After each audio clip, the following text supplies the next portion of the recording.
What if fast food never existed? The year is 2025 and the entire world has changed. The automobile has been invented, but there are no roads or gas stations anywhere to be seen. Cars are still primarily reserved for the wealthy elite. Most people don't own one, or let alone a personal vehicle. For them, walking is still the only way to get around, but they won't be doing that much of it because where they live is right next to where they work. That's because cities have become walkable again. All the sprawling suburbs and satellite towns have been replaced by dense, mixed-use developments, where stores, offices, homes, and public transportation all coexist in harmony. The American city of today looks more like a European city from the 1960s did, and even though it may look different than what we know today, life here isn't that bad. In fact, a lot of people are very happy with how things turned out. Because in this timeline, there is one very important thing missing: fast food. Its absence has had a profound effect on society. After all, humans do need to eat, and without this particular invention, everyone would have to find other ways of feeding themselves. After the Second World War, people began leaving the cities in droves. The dream of home ownership became attainable for many, and the car made it easy to commute to work. Everything was going well until suddenly it wasn't. The discovery of carcinogenic substances in processed meats, trans fats, and refined sugars caused a massive spike in health problems among Americans. The government was forced to intervene and impose restrictions on restaurants. They could no longer serve oversized portions or foods high in sodium, sugar, or fat. It was a necessary evil that most people begrudgingly accepted. But then, the genius idea of ready-to-eat frozen meals was born. With this innovation, supermarkets were able to sell unhealthy food at a moment's notice, no cooking required. The catch was that these TV dinners were bland, tasteless, and expensive. So once again, the government stepped in. This time, they gave food manufacturers a new set of guidelines to follow, which promoted healthier eating while also forcing prices down. This led to the rise of fast food. Huge chains dominated the industry with restaurants found all over the country. The cheap, quick service made them popular with customers who were tired of eating bland frozen meals at home. Over time, these establishments evolved into what we know today, places where people can grab a burger and fries for less than fun at one. These businesses operate on thin margins, often underpaying their employees and cutting corners when it comes to safety and hygiene. Still, the customers keep coming back. And even though the food isn't great, at least it's cheap. But what if these establishments never existed? Would humanity just disintegrate into chaos? Well, probably not. People would simply have to find another way of putting food on the table.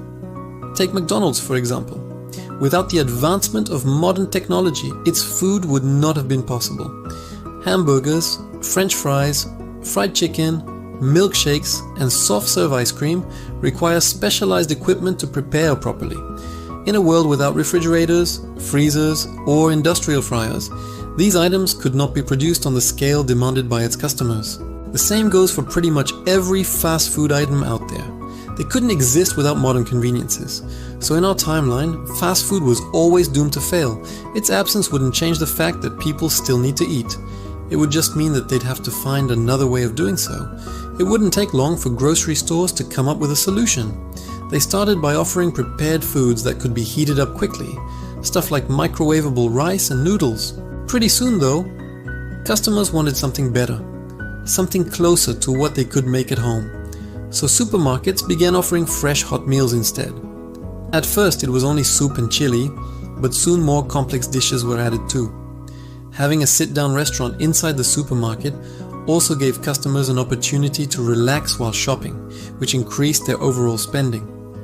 But the biggest beneficiaries of this shift were the cashiers and stock boys. With the average wage now at $15 an hour, they're able to support themselves without needing a second job. However, some people aren't happy with this outcome. Hungry young men prowl the streets looking for food, but all the supermarkets are closed. This is how gangs were born. As they grow in number, the police become more active. Suddenly, a few stray dogs appear. Once they escape the laboratories of mad scientists, but now they're just strays trying to survive on the streets. A small price to pay for a world without gang violence and poverty. In the early 2000s, obesity became a serious problem in America. More than 1/3 of adults were considered obese, leading to higher rates of heart disease, diabetes, and stroke. At first, people blamed the fast food industry for creating supersized portions and cheap, tasty food. But as time went on, it became clear that something else was at play. Obesity was caused by a sedentary lifestyle combined with overeating. Without cars, phones, or computers, people in this timeline have plenty of time on their hands. It's easy to spend hours sitting around doing nothing. And since the invention of the television hasn't distracted us, we have a lot of time to focus on food. The result is a population that's just as obese as ours, if not more so. The difference is that these people aren't fat because they ate too much fast food. Instead, it's because they have nothing else to do. As the years go on, the world begins to forget about fast food. Nobody knows exactly why it never caught on. Some say it was too unhealthy, others say it was too expensive, but the truth is nobody really cares. Life without this invention has its own challenges, but at least people aren't stuck working dead-end jobs just to afford food. That being said, this world isn't perfect. I grew up hearing stories about this magical place called McDonald's, but I never got the chance to go myself. I'm not really sure why it never caught on. Maybe it was too expensive. People didn't want to pay $5 for a burger, but I don't think that's the real reason. I think there's something else going on here, some kind of social experiment. Look at how obesity rates dropped after the disappearance of fast food. It's clear to me that this was no accident. Our leaders knew that eating habits were destroying our society and they took action. Now we have a healthier population and a stronger workforce because of it. I'm proud to live in a world without fast food. So what about the people who manage these establishments? Would they still exist without fast food? Well, that's a difficult question to answer. Managers are typically responsible for overseeing the operations of a business. They ensure that everything runs smoothly and efficiently, which requires clear communication, organization, and delegation skills. Whether or not these skills are needed in a world without fast food is debatable. There might be managers, but their responsibilities would likely be very different. Now let's talk about the executives. Executives typically earn high salaries due to the high level of responsibility and decision-making authority they possess. In a world without fast food, these people wouldn't exist. After all, there would be no company to run. But would the shareholders fare any better? Well, probably not. Shareholders invest their money into companies in hopes of making a profit. But in a world without fast food chains, there would be no company to invest in. So they'd have to find another way of growing their wealth. So you might be wondering what would happen to the billions of dollars that have been invested into these companies over the years. Well, that's a complicated question with no easy answers. However, this is highly unlikely since most investors don't check their portfolios on a daily basis. But would it be better or worse? That's a tough call. The truth is, both timelines have their advantages and disadvantages.